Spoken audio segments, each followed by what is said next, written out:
ಫೋರ್ಪ್ಲೇ ಎಂಬುದು ಒಂದು ಕ್ರಿಯೆಯಷ್ಟೇ ಅಲ್ಲ.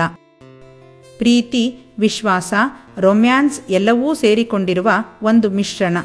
ಇದು ಪತ್ನಿಯಷ್ಟೇ ಪತಿಗೂ ಅಗತ್ಯವಾದದ್ದು. ಫಿಸಿಕಲ್ ಬಾಂಡಿಂಗ್ ಜೊತೆ ಮಾನಸಿಕ ಹಾಗೂ ಭಾವನಾತ್ಮಕವಾಗಿ ದಂಪತಿಯನ್ನು ಮತ್ತಷ್ಟು ಹತ್ತಿರವಾಗಿಸುವ ವಿಚಾರ. ಹಾಗಿದ್ದರೆ ಫೋರ್ಪ್ಲೇ ಪ್ರಯೋಜನಗಳು ಏನೇನು ತಿಳಿದುಕೊಳ್ಳಿ. ಮುಕ್ತತೆ ಅಗತ್ಯ. ಬೆಡ್ ಟೈಮ್ ಶುರುವಾಗುವ ಮೊದಲು ನಿಮ್ಮದೇ ಆದ ರೊಮ್ಯಾಂಟಿಕ್ ರೀತಿಯಲ್ಲಿ ಪ್ರೀತಿಯನ್ನು ವ್ಯಕ್ತಪಡಿಸಿ. ಕೀಟಲೆ ತರಲೆ ಯಾವುದೇ ಇರಲಿ, ನಿಮ್ಮದೇ ಯೂನಿಕ್ ಆದ ಸ್ಟೈಲ್ ಫಾಲೋ ಮಾಡಿ. ಇದು ನಿಮ್ಮ ಸಂಗಾತಿಯಲ್ಲಿ ಹೆಚ್ಚು ಮುಕ್ತವಾಗಿರುವ ಭಾವನೆಯನ್ನು ತರಬಲ್ಲದು. ಲೈಂಗಿಕ ಜೀವನದಲ್ಲಿ ಮುಕ್ತವಾಗಿರುವುದರ ಪ್ರಾಮುಖ್ಯತೆಯನ್ನು ಬೇರೆ ಹೇಳಬೇಕಾಗಿಲ್ಲ. ಬೆಡ್ರೂಮ್ ಹೊರಗೆಯೂ ಉಳಿಯುತ್ತೆ ಬಾಂಡಿಂಗ್. ನೀರಸ ಲೈಂಗಿಕ ಜೀವನ ಬೆಡ್ರೂಮ್ಗಷ್ಟೇ ಸೀಮಿತವಾಗಬಹುದು.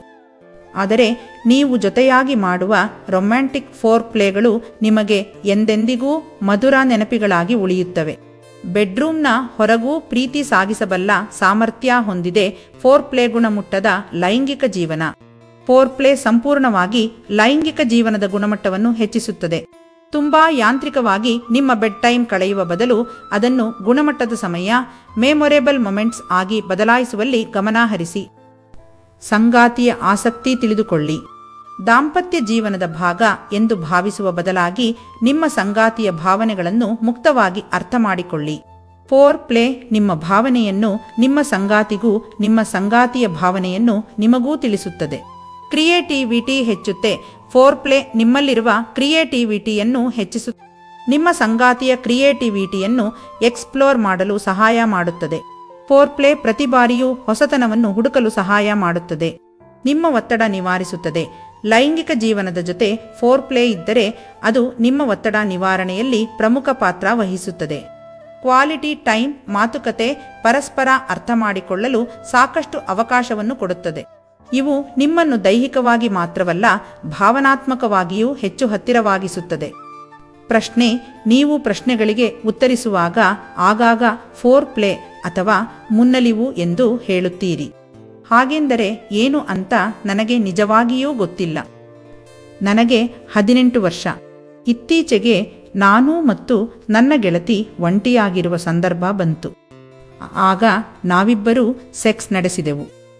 ಆದರೆ ಇಬ್ಬರಿಗೂ ಈ ಮೊದಲ ಅನುಭವ ನೋವಿನಿಂದ ಕೂಡಿತ್ತು. ನನ್ನ ಗೆಳತಿ ಕೂಡ ನಿನಗೆ ಫೋರ್ಪ್ಲೇ ಮಾಡೋಕೆ ಬರೋದೇ ಇಲ್ಲ ಅಂತ ಹೇಳಿದಳು. ಅದಕ್ಕಾಗಿ ಕೇಳುತ್ತಿದ್ದೇನೆ, ದಯವಿಟ್ಟು ತಿಳಿಸಿಕೊಡಿ. ಉತ್ತರ: ನಮ್ಮ ಭಾರತೀಯ ಸಮಾಜದಲ್ಲಿ ಒಂದು ಸಮಸ್ಯೆ ಇದೆ. ಅದೇನೆಂದರೆ ಸಣ್ಣ ಮಕ್ಕಳು ಸೆಕ್ಸ್ಗೆ ಸಂಬಂಧಿಸಿದ ಯಾವುದಾದರೂ ಪ್ರಶ್ನೆ ಕೇಳಿದರೆ ಛೀ, ಹೊಲಸೆಲ್ಲ ಮಾತಾಡಬೇಡ ಎಂದು ಹೇಳಿಬಿಡುವುದು. ಇದರಿಂದಾಗಿ ಸೆಕ್ಸ್ಗೆ ಸಂಬಂಧಿಸಿದ ಯಾವುದೇ ವಿಚಾರ ಅಸ್ಪೃಶ್ಯ, ಅದರ ಕುರಿತಾಗಿ ಮುಕ್ತವಾಗಿ ಮಾತಾಡಕೂಡದು ಎಂಬ ಭಾವನೆ ಮಕ್ಕಳಲ್ಲಿ ಮೊಳೆಯುತ್ತದೆ. ಇದು ದೊಡ್ಡವರಾದ ಮೇಲೂ ಮುಂದುವರಿಯುತ್ತದೆ. ಇದರಿಂದಾಗಿಯೇ ಸೆಕ್ಸ್ ಅನ್ನು ಕೂಡ ಪಾಂಗಿತವಾಗಿ, ಅಂದರೆ ಎಬಿಸಿಡಿಯಿಂದ ಆರಂಭಿಸಿ ಜಡ್ವರೆಗೂ ನಡೆಸುವ ಕೌಶಲ, ತಿಳುವಳಿಕೆ ಮೂಡಿರುವುದಿಲ್ಲ. ಹೀಗಾಗಿಯೇ ಸೆಕ್ಸ್ ಎಂಬುದು ನೋವಿನ ಅನುಭವ ಆಗುವುದು. ಇಂದು ಆಧುನಿಕ ಮಾಧ್ಯಮಗಳ ನೆರವು ಯುವಜನತೆಗೆ ಸಾಕಷ್ಟು ಇದೆ. ಆದರೆ ಪೆನೆಟ್ರೇಟಿವ್ ಸೆಕ್ಸ್ ಅಥವಾ ಸಂಭೋಗಕ್ಕೆ ಕೊಟ್ಟಷ್ಟು ಗಮನವನ್ನು ಸೆಕ್ಸ್ನ ಆರೋಗ್ಯಪೂರ್ಣ ಆರಂಭ, ಅಂತ್ಯ, ಆರೋಗ್ಯಗಳತ್ತ ಯಾರೂ ಗಮನ ಹರಿಸುತ್ತಿಲ್ಲ. ಇದು ಬದಲಾಗಬೇಕು. ನಿಮ್ಮಲ್ಲಿ ಇರುವ ಸಮಸ್ಯೆ ಎಂದರೆ ಮುನ್ನಲಿವಿನ ಕೊರತೆಯದು. ಇದನ್ನು ನಿಮ್ಮ ಗೆಳತಿಯೂ ಗುರುತಿಸಿದ್ದಾಳೆ ಎಂದ ಮೇಲೆ ನೀವು ಈ ವಿಭಾಗದಲ್ಲಿ ಹೆಚ್ಚಿನ ಪರಿಣತಿ ಪಡೆಯಲು ಪರಿಶ್ರಮ ಹಾಕಲೇಬೇಕು. ವಿಚಿತ್ರ ಎಂದರೆ ಹುಚ್ಚು ಬಿಡದೆ ಮದುವೆಯಾಗದು, ಮದುವೆಯಾಗದೆ ಹುಚ್ಚು ಬಿಡದು ಎಂಬ ಮಾತನ್ನು ನೀವು ಕೇಳಿದ್ದೀರಲ್ಲ. ಇದು ಹಾಗೆ. ನೀವು ಲೈಂಗಿಕ ಕ್ರಿಯೆಯಲ್ಲಿ ತೊಡಗದೆ ಇದರಲ್ಲಿ ಅನುಭವ ಪಡೆಯುವಂತಿಲ್ಲ, ಅನುಭವವಿಲ್ಲದೆ ಲೈಂಗಿಕ ಕ್ರಿಯೆಯನ್ನು ನಡೆಸುವಂತಿಲ್ಲ ಎಂಬ ಸ್ಥಿತಿ. ಈಗ ನಿಮ್ಮ ವಿಚಾರದಲ್ಲಿ ಏನು ಮಾಡಬಹುದು ಎಂಬುದನ್ನು ನೋಡೋಣ. ಮುನ್ನಲಿವಿನ ಉದ್ದೇಶವೇ ನಿಮ್ಮ ಶಿಶ್ನ ಹಾಗೂ ಆಕೆಯ ಯೋನಿಗಳು ಪೂರ್ತಿ ಒದ್ದೆಯಾಗಿ ಸಂಭೋಗಕ್ಕೆ ಸಂಪೂರ್ಣ ಸಜ್ಜಾಗುವಂತೆ ಮಾಡುವುದು. ಮೊದಲಾಗಿ ನೇರವಾಗಿ ಸಂಭೋಗಕ್ಕೆ ಮುಂದಾಗಬೇಡಿ, ಅವಸರಿಸಬೇಡಿ. ಅವಸರದ ಲೈಂಗಿಕ ಕ್ರಿಯೆಯಲ್ಲಿ ಆನಂದ ಇಲ್ಲ. ನಿಮ್ಮದೇ ಸಮಯ ತೆಗೆದುಕೊಳ್ಳಿ. ನಿಮ್ಮ ಸಂಗಾತಿಯ ಪಕ್ಕ ಕೂತುಕೊಳ್ಳಿ. ಒಂದು ರೊಮ್ಯಾಂಟಿಕ್ ಸಿನೆಮಾ ನೋಡಿ, ಹಿತವಾದ ಸಂಗೀತ ಕೇಳಿ, ಅಥವಾ ಪ್ರೀತಿ ಮತ್ತು ಸೆಕ್ಸ್ಗೆ ಸಂಬಂಧಿಸಿದ ಯಾವುದಾದರೂ ಮಾತುಕತೆಗಳನ್ನು ತೊಡಗಿ. ಆಗ ನಿಮಗೆ ನಿಮ್ಮ ಒಳಗೆ ಆಗುತ್ತಿರುವ ಆನಂದದ ಅರಿವು ಆಗುತ್ತದೆ. ಮೆತ್ತಗೆ ನಿಮ್ಮ ಸಂಗಾತಿಯ ಕೈ ಹಿಡಿದುಕೊಳ್ಳಿ. ಸಂಗಾತಿಯು ನಿಮ್ಮ ಕೈ ಹಿಡಿದುಕೊಳ್ಳುವಂತೆ ಮಾಡಿ. ಈ ಸ್ಪರ್ಶವೇ ನಿಮಗೆ ಹಿತವನ್ನೂ ಆನಂದವನ್ನೂ ತರುವಂತಿರಲಿ. ನಿಮ್ಮ ಕೈಗಳು ನೇರವಾಗಿ ನಿಮ್ಮ ಸಂಗಾತಿಯ ಲೈಂಗಿಕ ಅಂಗಗಳಿಗೆ ಹೋಗುವ ಮುನ್ನ ಸಾಕಷ್ಟು ಸಮಯ ಮುಂಗುರುಳು, ಹಣೆ, ಕಿವಿ, ಕೈಬೆರಳು, ಬೆನ್ನು ಇತ್ಯಾದಿಗಳ ಮೇಲೂ ಓಡಾಡಲಿ. ಆಕೆಯೂ ಹಾಗೇ ಮಾಡಲಿ.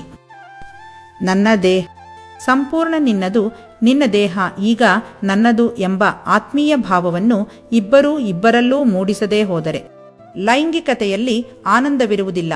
ನಿಮ್ಮ ಕೈ ಬೆರಳುಗಳು, ಮೂಗು, ನಾಲಿಗೆ, ತುಟಿಗಳು ಸಾಕಷ್ಟು ಉಪಯೋಗವಾಗಲಿ. ಕಿವಿಯ ಹಿಂದೆ ಮುತ್ತಿಡುವುದು ಹೆಚ್ಚಿನ ಹುಡುಗಿಯರಿಗೆ ಉನ್ಮಾದವನ್ನುಂಟು ಮಾಡುತ್ತದೆ. ಹಾಗೆ ತುಟಿಗಳನ್ನು ಚುಂಬಿಸುವುದು ಆನಂದದಾಯಕ ಕ್ರಿಯೆ. ಇದರಲ್ಲೂ ನೂರಾರು ವೈವಿಧ್ಯಗಳಿವೆ. ಇದನ್ನು ನೀವು ಇಂಟರ್ನೆಟ್ನಿಂದ ತಿಳಿಯಬಹುದು. ಸಾಕಷ್ಟು ಹೊತ್ತು ನಿಮ್ಮ ತುಟಿಗಳ ಮಿಲನದಲ್ಲಿ ನೀವು ಸಮಯ ವಿನಿಯೋಗಿಸಿದರೆ ಅದೇ ನಿಮ್ಮ ದೇಹಗಳನ್ನು ಶ್ರುತಿಗೊಂಡ ವೀಣೆಯಂತೆ ಮುಂದಿನ ಕ್ರಿಯೆಗೆ ಸಜ್ಜುಗೊಳಿಸುತ್ತದೆ. ನಾಲಿಗೆಯಿಂದಲೂ ನೀವು ಸಾಕಷ್ಟು ಉದ್ರೇಕಿಸಬಹುದು. ಹಾಗೆ ನಿಮ್ಮ ಕೈ ಬೆರಳುಗಳು ಆಕೆಯ ದೇಹದ ಮೇಲೆ ಓಡಾಡಿ ಆಕೆಗೆ ಆನಂದವನ್ನು ಉಂಟು ಮಾಡುವ ತಾಣಗಳು ಯಾವುದು ಎಂಬುದನ್ನು ಅನ್ವೇಷಿಸಬೇಕು. ಇದು ಸಾಕಷ್ಟು ಶೋಧನೆಯಿಂದಲೇ ತಿಳಿಯಬೇಕಾದ ವಿಷಯ. ಹಾಗೆ ನಿಮ್ಮ ಮೂಗನ್ನೂ ಕಾಲುಗಳನ್ನೂ ನೀವು ಸೃಜನಶೀಲವಾಗಿ ಉಪಯೋಗಿಸಬಹುದು.